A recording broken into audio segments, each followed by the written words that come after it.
Hello everyone, welcome back to my YouTube channel study in Bengali. তো তোমাদের PSC মিসলেনিয়াসের কিন্তু form fill আপটা চলছে। কালকে তোমাদের ফর্ম ফিল আপে কিন্তু লাস্ট ডেট। তো তোমরা আশা করি প্রত্যেকেই এই পিএসসি মিসলেনিয়াস এক্সামটা সম্পর্কে জানো। এখানে কিন্তু প্রথমে একটা প্রিলিমিনারি এক্সাম হয়, তারপর হচ্ছে মেন্স এক্সাম হয়, তারপর কিন্তু হচ্ছে ইন্টারভিউ এক্সাম হয়, ঠিক কিন্তু ডাব্লিউবিসিএসের মতো। এইবার এই যে ইন্টারভিউটা, এটা এখনও পর্যন্ত বলা যাচ্ছে না যে পরবর্তীকালে এই ইন্টারভিউ পার্টটা থাকবে কি না, এটা একটু কোশ্চেন মার্ক আছে। কিন্তু যে প্রিলিমিনারি আর মেন্স এটা কিন্তু সম্পূর্ণ হবে। তার প্রথম সবার যে প্রক্রিয়া সেটা কিন্তু হচ্ছে কি, সেটা কিন্তু হচ্ছে প্রিলিমস যে পরীক্ষাটা 2024 সালে, তখন কিন্তু আমার অনলাইনে কোনো রকম ক্লাস করানো হয়নি। তো বেশিরভাগ ক্লাসটা আমি অফলাইন করিয়েছিলাম, অফলাইন ব্যাচে করিয়েছিলাম। তো অনলাইন যে ক্লাসে যেগুলো করিয়েছিলাম সেগুলোর থেকে কিন্তু প্রচুর পরিমাণে যে প্রিলিমিনারি এক্সাম সেখানে কিন্তু কমন এসেছিলো। ইভেন আমার যে চ্যানেলে আমি যে মেন্সের জন্য যে সমস্ত টপিকগুলো বলেছিলাম সেখান থেকেও কিন্তু মেন্সে অনেক কিছু কমন এসেছিলো। তাই তোমাদের রিকোয়েস্টে অনেকে রিকোয়েস্ট করছিলে যে পিএসসির বিভিন্ন পরীক্ষার জন্য জিকের ক্লাস আনুন। তো সেক্ষেত্রে কিন্তু পিএসসি মিসলেনিয়াসের এক্সামকে টার্গেট করে আমার এই জিকের ক্লাসটা কিন্তু আজকের থেকে শুরু হচ্ছে, পিএসসি মিসলেনিয়াসের জিকে সিরিজ ক্লাস 1।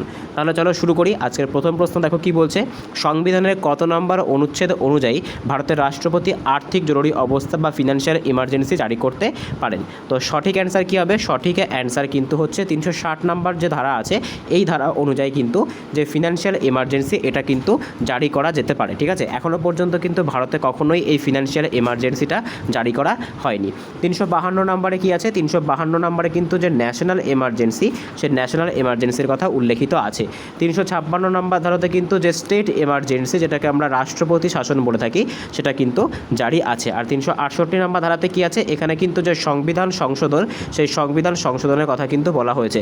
দেখো, এই যে ক্লাসটা এটা কিন্তু তোমরা ডাব্লিউবিসিএসের যে প্রিলিমস পরীক্ষা আছে তার জন্য কিন্তু নিতে পারো। যদিও আমাদের ডাব্লিউবিসিএসের প্রিলিমসের জন্য আলাদা করে ক্লাস করানো হচ্ছে। আশা করি তোমরা প্রত্যেকে ভিডিওগুলো দেখছো, ভিডিওগুলো তোমাদের ভালো লাগছে। তোমরা কিন্তু পিএসসির এইগুলোকেও ডাব্লিউবিসিএসের পরীক্ষায় কাজে লাগাতে পারো। এগুলো কিন্তু সমান বা ইকুইভ্যালেন্টই হয়ে থাকে। পরবর্তী প্রশ্ন দেখব কি বলেছে। দেখো, যে বিখ্যাত ইলাহাবাদ প্রশস্তি কে রচনা করেছিলেন? হরিসেন, রবিকীর্তি, বাণভট্ট নাকি কলহন? তো সঠিক অ্যান্সার কী হবে? সঠিক অ্যান্সার কিন্তু হচ্ছে হরিসেন। যদিও এটার নাম কিন্তু বর্তমানে চেঞ্জ হয়েছে, এটাকে কিন্তু প্রয়াগ প্রশস্তি বলা হয়। ঠিক আছে, বর্তমানে কিন্তু এটাকে প্রয়াগ প্রশস্তি বলা হয়।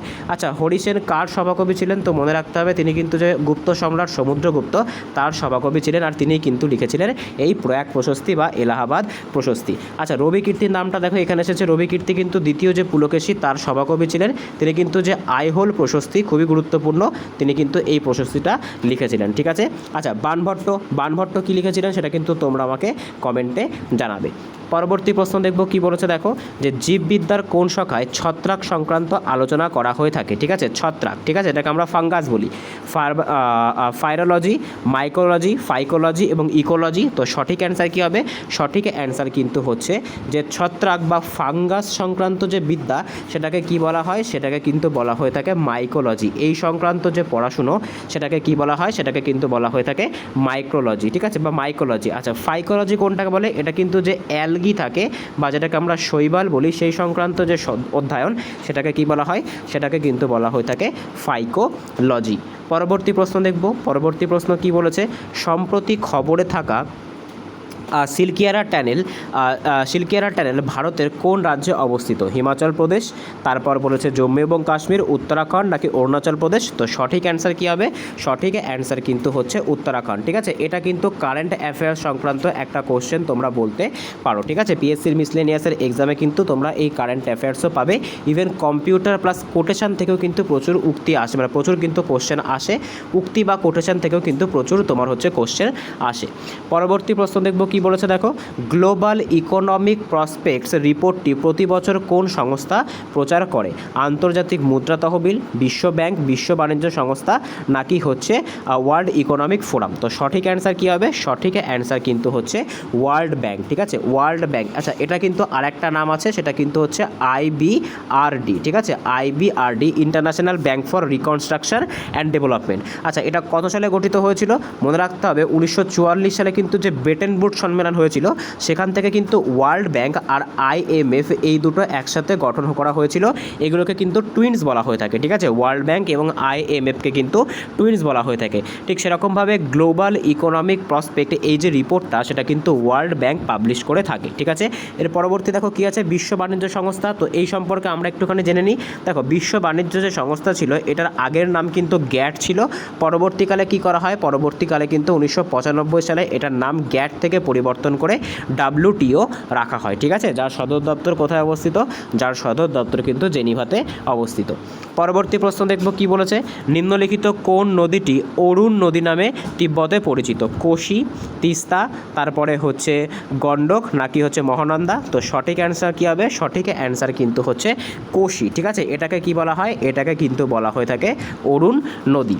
পরবর্তী প্রশ্ন দেখব কি বলেছে, দেখো পরবর্তী প্রশ্ন আজকে 7 নম্বর প্রশ্ন, নিচের কোন কণাটি একটি পরমাণু নিউক্লিয়াসের ভেতরে থাকে না? তো আমরা জানি যে পরমাণুর যে নিউক্লিয়াস থাকে সেই নিউক্লিয়াসের গঠনটা কেমন হয়। দেখো পরমাণুর যে নিউক্লিয়াস থাকে সেই নিউক্লিয়াসের মধ্যে কিন্তু প্রোটন এবং নিউট্রন থাকে, আর বাইরে দিয়ে কিন্তু ইলেকট্রনরা ঘুরে বেড়ায়। তো সঠিক অ্যান্সার কী হবে, সঠিক অ্যান্সার বলেছে পরমাণুর নিউক্লিয়াসের ভেতরে কিন্তু ইলেকট্রন থাকে না, ঠিক আছে।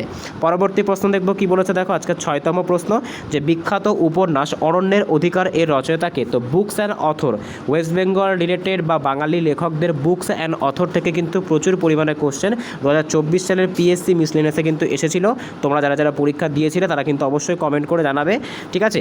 তো দেখো এই যে অরণ্যের অধিকার এই যে বইটা আছে এটা কার লেখা, এটা কিন্তু মহাশ্বেতা দেবীর লেখা, ঠিক আছে। অরণ্যের অধিকার এই যে বইটা আছে এটা কিন্তু মহাশ্বেতা দেবীর লেখা, ঠিক আছে। আচ্ছা দেখো আশাপূর্ণা দেবী সম্পর্কে একটা জিনিস মনে রাখতে হবে, ইনি কিন্তু প্রথম মহিলা জ্ঞানপীঠ প্রাপক, ঠিক আছে। প্রথম মহিলা যিনি কিন্তু জ্ঞানপীঠ পুরস্কার পেয়েছিলেন। তার প্রথম যে উপন্যাসটার জন্য কিন্তু পেয়েছিলেন তার নাম কি ছিল, তার নাম কিন্তু ছিল প্রথম প্রতিশ্রুতি, ঠিক আছে।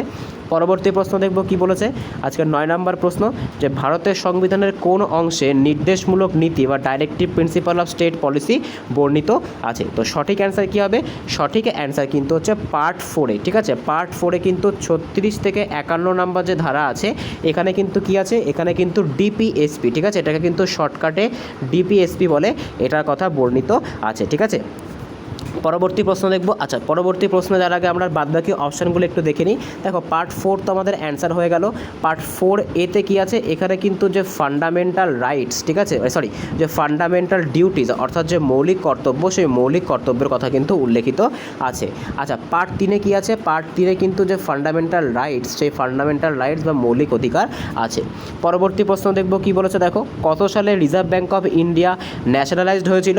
তো সঠিক অ্যান্সার কী হবে, সঠিক অ্যান্সার কিন্তু হচ্ছে 1949 সালে রিজার্ভ ব্যাঙ্ক অফ ইন্ডিয়া কিন্তু ন্যাশনালাইজড বা জাতীয়করণ হয়েছিল। আর এটা গঠিত হয়েছিল কোন বছর, এটা কিন্তু 1935 সালে গঠিত হয়েছিল। পরবর্তী প্রশ্ন দেখব। আচ্ছা রিজার্ভ ব্যাঙ্ক অফ ইন্ডিয়ার সদর দপ্তর কোথায় অবস্থিত? তো রিজার্ভ ব্যাঙ্ক অফ ইন্ডিয়ার সদর দপ্তর কিন্তু মুম্বাইতে অবস্থিত। পরবর্তী প্রশ্ন দেখব কি বলেছে, আজকের 11তম প্রশ্ন, ভারতের বৃহত্তম বক্সাইট উৎপাদনকারী রাজ্য কোনটা? তো সঠিক অ্যান্সার কি হচ্ছে, সঠিক অ্যান্সার কিন্তু হচ্ছে ওড়িশা, ঠিক আছে। ওড়িশাতে কিন্তু সবথেকে বেশি পরিমাণে বক্সাইট উৎপন্ন হয়, ঠিক আছে। আচ্ছা দেখো এখানে কিন্তু সবথেকে বড় যে ভূমিকাটা রাখে সেটা কিন্তু হচ্ছে ছোট নাগপুর মালভূমির অংশ, ঠিক আছে। যে সমস্ত জায়গা থেকে আমরা এই মিনারেলসগুলো পাই সেই সমস্ত জায়গায় কী পাওয়া যায়, সেই সমস্ত জায়গায় কিন্তু প্রত্যেকটা ছোট নাগপুর মালভূমির অংশ। পরবর্তী প্রশ্ন দেখব কি বলেছে, আজকের 12তম প্রশ্ন, যে বিখ্যাত নৃত্যশিল্পী সোনাল মানসিং কোন ধ্রুপদী নৃত্যের সাথে সম্পর্কযুক্ত? তো সঠিক অ্যান্সার কি হচ্ছে, সঠিক অ্যান্সার কিন্তু হচ্ছে ইনি 2 রকমের নাচের সাথে সম্পর্কযুক্ত। একটা কিন্তু হচ্ছে ভারতনাট্যম আর একটা কিন্তু হচ্ছে ওড়িশি, ঠিক আছে। তো দুটো নাচের ক্ষেত্রে কিন্তু এই যে নৃত্যশিল্পী সোনাল মানসিং তার নাম কিন্তু জড়িয়ে আছে। আচ্ছা ভারতনাট্যম এটা কোথাকার, এটা কিন্তু হচ্ছে তামিলনাড়ুর নাচ। ওড়িশি তোমরা বুঝতে পারছো এটা কিন্তু ওড়িশার। কত্থক কোথাকার, কত্থক কিন্তু হচ্ছে উত্তর ভারতের, ঠিক আছে। কত্থক হচ্ছে উত্তর ভারতের। কথাকলি কোথাকার, কথাকলি কিন্তু হচ্ছে কেরালার। মণিপুরি কিন্তু হচ্ছে মণিপুরের। মোহিনীআট্টম কোথার, এটা কিন্তু হচ্ছে কেরালার, ঠিক আছে। কুচিপুড়ি কোথায়, কুচিপুড়ি কিন্তু অন্ধ্রপ্রদেশে। পরবর্তী প্রশ্ন দেখব কি বলেছে, আজকে 13তম প্রশ্ন, যে মানুষের পাকস্থলীতে কোন অ্যাসিডটি নিশ্চিত হয় যা খাদ্য হজমে সাহায্য করে? তো সায়েন্স থেকে কিন্তু কোশ্চেনটা, তো সঠিক অ্যান্সার কী হবে, বা বায়োলজি থেকে কিন্তু আমরা বলতে পারি।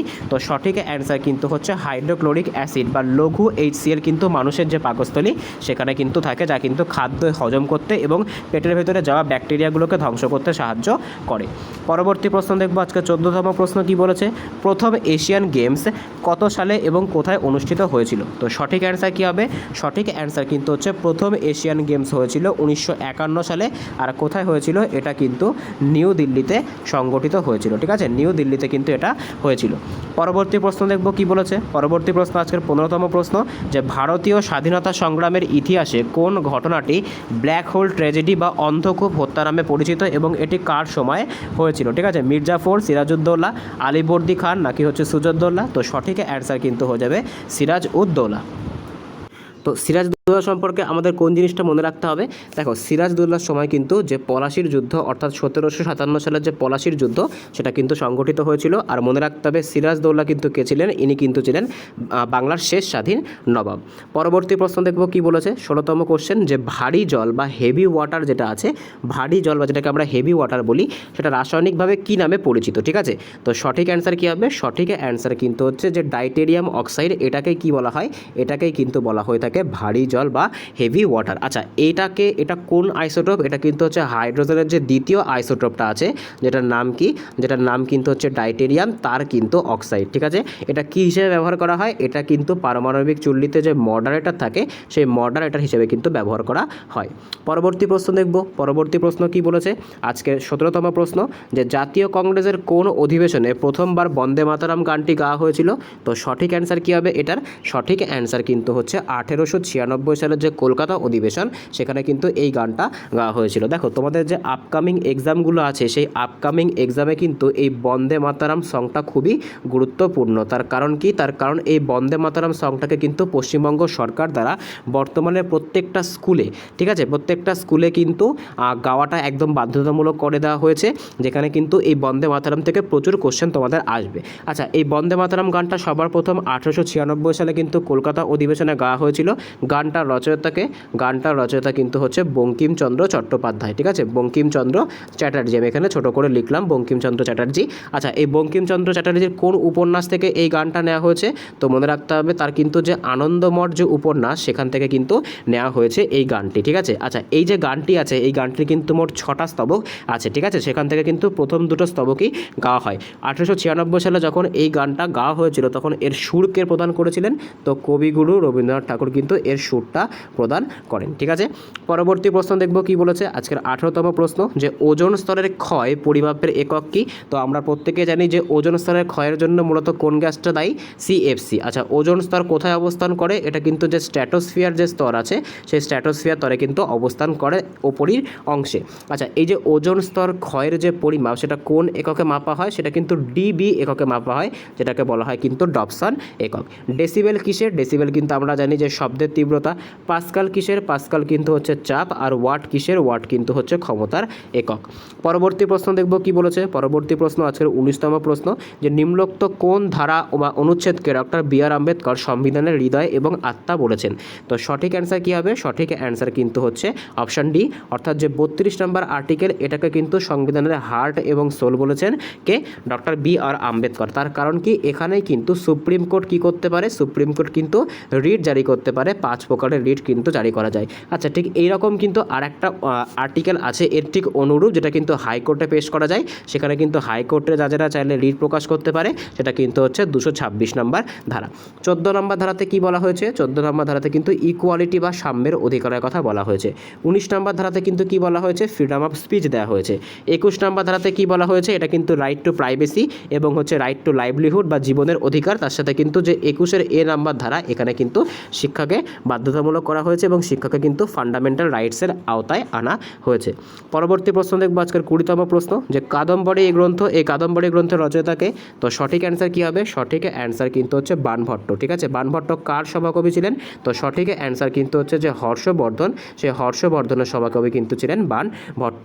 আচ্ছা, হর্ষবর্ধন নিজেও কিন্তু অনেক কিছু লিখেছিলেন, যেরকম কিন্তু হচ্ছে রত্নাবলী, প্রিয়দর্শিকা, এই সমস্ত গ্রন্থগুলো কিন্তু হর্ষবর্ধন লিখেছিলেন। ঠিক আছে, পরবর্তী প্রশ্ন দেখব কি বলেছে। আচ্ছা দেখো, এখানে শূদ্রক আছে। শূদ্রকের কিন্তু খুব গুরুত্বপূর্ণ একটা তোমার হচ্ছে বই আছে, সেটা কিন্তু তোমরা আমাকে অবশ্যই কমেন্টে জানাবে। পরবর্তী প্রশ্ন দেখব কি বলেছে। দেখো, পরবর্তী প্রশ্ন, যে ভারতের কোন রাজ্যটি নেপাল, ভুটান, চীন এই 3টি দেশের সাথে সীমানা আছে? তো সঠিক অ্যান্সার কী হবে? সঠিক অ্যান্সার কিন্তু হচ্ছে সিকিম। ঠিক আছে, তো দেখো, এই ওয়েস্ট বেঙ্গল রিলেটেড বা WBCS বলো বা পিএসসি মিসলেনিয়াস বলো, দেখবে এরা কিন্তু এই যে বর্ডার রিলেটেড যে তোমার হচ্ছে স্টেটগুলো থাকে সেখান থেকে কিন্তু প্রচুর কোশ্চেন করে। ঠিক আছে, পরবর্তী প্রশ্ন দেখব কি বলেছে দেখো পরবর্তী প্রশ্ন, আজকের 22তম প্রশ্ন, যে নীতি আয়োগের বর্তমান চেয়ারম্যান বা সভাপতি কে? বর্তমান চেয়ারম্যান বা সভাপতি কে? ভারতের প্রধানমন্ত্রী, ভারতের রাষ্ট্রপতি, কেন্দ্রীয় অর্থমন্ত্রী নাকি নীতি আয়োগের ভাইস চেয়ারম্যান? দেখো যে নীতি আয়োগ এটা কিন্তু 2015 সালে গঠিত হয়েছিল। এর ফুল ফর্ম কি? National institute for transforming India Aayog. আচ্ছা, এই যে নীতি আয়োগ যেটা আছে এর কিন্তু চেয়ারম্যান বর্তমান যিনি প্রধানমন্ত্রী হয়ে থাকেন অর্থাৎ নরেন্দ্র মোদী, তিনিই কিন্তু হচ্ছে এইখানকার মানে এই যে নীতি আয়োগ, ঠিক আছে, নরেন্দ্র মোদী কিন্তু কি হবেন? এই নীতি আয়োগের চেয়ারম্যান হবেন। পরবর্তী প্রশ্ন দেখব কি বলেছে। পরবর্তী প্রশ্ন, আজকে 23তম প্রশ্ন, যে মানবদেহের কোন গ্রন্থিকে মাস্টার গ্ল্যান্ড বা প্রভুগ্রন্থি বলা হয়? এগেন কিন্তু সায়েন্স টপিক থেকে একটা কোশ্চেন। তো সঠিক অ্যান্সার কিন্তু হচ্ছে যে পিটুইটারি গ্ল্যান্ড আছে এটাকে কিন্তু মাস্টার গ্ল্যান্ড বলা হয়। আচ্ছা, থাইরয়েড গ্রন্থি থেকে কোন হরমোন নিঃসৃত হয়? থাইরয়েড গ্রন্থি থেকে কিন্তু যে থাইরক্সিন হরমোন, সেই থাইরক্সিন হরমোন কিন্তু নিঃসৃত হয়। আচ্ছা, অ্যাড্রিনাল, এই অ্যাড্রিনাল গ্ল্যান্ড থেকে কি নিঃসৃত হয়? এটা কিন্তু যে অ্যাড্রিনালিন হরমোন আছে সেই অ্যাড্রিনালিন হরমোন কিন্তু নিঃসৃত হয়। অগ্নাশয় থেকে আমরা জানি কোন হরমোন নিঃসৃত হয়? অগ্নাশয় থেকে কিন্তু যে ইনসুলিন হরমোন, সেই ইনসুলিন হরমোন কিন্তু নিঃসৃত হয়। পরবর্তী প্রশ্ন দেখব কি বলেছে আজকে 24তম প্রশ্ন, যে বুদাপেস্ট কোন শহরের বুদাপেস্ট শহরটি কোন নদীর তীরে অবস্থিত? তো সঠিক অ্যান্সার কিন্তু হচ্ছে যে দ্যানিউব, ঠিক আছে, সে দ্যানিউব নদীর তীরে কিন্তু এটা অবস্থিত। আচ্ছা, রাইন এটা কিন্তু কোথায় আছে? এটা কিন্তু যে জার্মানি এখানে অবস্থান করছে। টেমস আমরা কোথায় জানি? এটা কিন্তু ইউকে বা আমরা বলতে পারি ইংল্যান্ডের। ভলগা কোথায়? ভলগা কিন্তু হচ্ছে রাশিয়াতে অবস্থান করছে। পরবর্তী প্রশ্ন দেখব কি বলেছে আজকের 25তম কোশ্চেন, যে শিবকুমার শর্মা কোন বাদ্যযন্ত্রের সাথে সম্পর্কযুক্ত? দেখো এই যে শিবকুমার শর্মা থেকে কিন্তু প্রচুর কোশ্চেন এর আগে পিএসসি বিভিন্ন পরীক্ষাতে জিজ্ঞাসা করা হয়েছে। তার মধ্যে মনে রাখতে হবে যে শিবকুমার শর্মা কিন্তু সন্তুর যে বাদ্যযন্ত্র তার সাথে সম্পর্কযুক্ত। অনেক সময় কিন্তু কোশ্চেনটাকে আরও অ্যাডভান্স করে দেয় যে এই সন্তুরে মোট কতগুলো তার থাকে? মোট কিন্তু 100টা তার থাকে, ঠিক আছে। পরবর্তী প্রশ্ন দেখব কি বলেছে আজকে 26তম প্রশ্ন, যে লোকসভায় অনাস্থা প্রস্তাব যেটাকে আমরা নন কনফিডেন্স মোশন পেশ করতে গেলে ন্যূনতম কতজন সদস্য সমর্থন প্রয়োজন হয়? তো সঠিক অ্যান্সার কী হবে? সঠিক অ্যান্সার কিন্তু হচ্ছে কমপক্ষে কিন্তু 50 জন যে সদস্য তার কিন্তু কি প্রয়োজন হবে? তার কিন্তু নন কনফিডেন্স মোশন চালু করার জন্য সমর্থন প্রয়োজন হবে। তো দেখো এই যে নন কনফিডেন্স যে মোশনটা আছে এটা কিন্তু একটা গুরুত্বপূর্ণ বোঝার বিষয়। দেখো নন কনফিডেন্স মোশনটা হচ্ছে যখন মানে যে রুলিং পার্টি থাকে সেই রুলিং পার্টির ওপর আমাদের আস্থা থাকে না, তখন কিন্তু আমরা এই প্রস্তাবটা জারি করতে পারি, মানে আমরা বলতে যারা কিন্তু লোকসভা বা রাজ্যসভার মধ্যে অবস্থান করছে। পরবর্তী প্রশ্ন দেখব কি বলেছে দেখো হচ্ছে 27তম প্রশ্ন, যে নিচের কোন ধাতুটি ঘরের তাপমাত্রায় তরল অবস্থায় থাকে? তো সঠিক অ্যান্সার কী হবে? সঠিক অ্যান্সার কিন্তু হচ্ছে আমরা প্রত্যেকেই জানি পারদ, ঠিক আছে, এটি কিন্তু ঘরের তাপমাত্রায় তরল অবস্থায় থাকে। পরবর্তী প্রশ্ন দেখব কি বলেছে আজকের 28তম প্রশ্ন, যে বিখ্যাত চম্পারণ সত্যাগ্রহ কত সালে সংঘটিত হয়েছিল? তো সঠিক অ্যান্সার কিন্তু হচ্ছে 1917 সালে কিন্তু এটা সংঘটিত হয়েছিল। এটা কোথায় সংঘটিত হয়েছিল? এটা কিন্তু বিহারে সংঘটিত হয়েছিল। এটা কিন্তু গান্ধীজির দ্বারা ভারতে চালু করা প্রথম সত্যাগ্রহ আন্দোলন ছিল। পরবর্তী প্রশ্ন দেখব কি বলেছে আজকের 29তম প্রশ্ন, যে ভারতের কোন রাজ্যে বিখ্যাত হর্নবিল উৎসব পালিত হয়? খুব ইম্পর্ট্যান্ট কিন্তু ফেস্টিভ্যাল টাইপের যে কোশ্চেনগুলো আছে সেগুলো কিন্তু খুবই গুরুত্বপূর্ণ। তো সঠিক অ্যান্সার কিন্তু হচ্ছে নাগাল্যান্ডে কিন্তু এই হর্নবিল উৎসব পালিত হয়। এটাকে কিন্তু ফেস্টিভ্যাল উৎসব বলা হয়ে থাকে। পরবর্তী প্রশ্ন দেখব, তো আজকে লাস্ট প্রশ্ন কি বলছে, যে দি গড অফ স্মল থিংস, আবার কিন্তু বুকস অ্যান্ড অথর্স থেকে একটা কোশ্চেন। তো এই যে গড অফ স্মল থিংস এই বইটার লেখক কে? তো সঠিক অ্যান্সার কী হবে? সঠিক অ্যান্সার কিন্তু হচ্ছে অরুন্ধতী রায়, ইনি কিন্তু বুকার পুরস্কারও পেয়েছে, ঠিক আছে। আচ্ছা, আজকে এই অবধি ছিল। তো তোমাদের পিএসসি মিসলেনিয়াসের এই ক্লাসটা কেমন লাগলো অবশ্যই কিন্তু আমাকে কমেন্টে জানাবে। আউট অফ 30 কার কত স্কোর হলো অবশ্যই কিন্তু আমাকে কমেন্টে জানাবে। যেগুলো কিন্তু তোমাদের হোমওয়ার্ক দিলাম অবশ্যই সেগুলো কিন্তু কমেন্টে জানাবে। যদি ভিডিওটা ভালো লেগে থাকে অবশ্যই চ্যানেলটাকে সাবস্ক্রাইব করবে, বেল আইকনটাকে প্রেস করে রাখবে। আর একটা জিনিস তোমাদেরকে বলে রাখি, WBCS বা পিএসসি এটা কিন্তু আমরা বলতে পারি টুইন্স টাইপের, ঠিক আছে। যারা কিন্তু WBCS এর জন্য প্রিপারেশন নিচ্ছ তারা কিন্তু পিএসসির জন্য ওই একই প্রিপারেশনে কিন্তু তোমাদের কাজটা হয়ে যাবে। তাই বলবো এই পিএসসির ক্লাসগুলো মানে পিএসসি মিসলেনিয়াসের ক্লাসগুলো আর WBCS এর যে ক্লাসগুলো আছে সেগুলো কিন্তু কম্পারেটিভলি তোমরা একসাথে নাও, তোমাদের কিন্তু প্রচুর উপকার হবে। তো দেখা হচ্ছে পরের ভিডিওতে, বাই।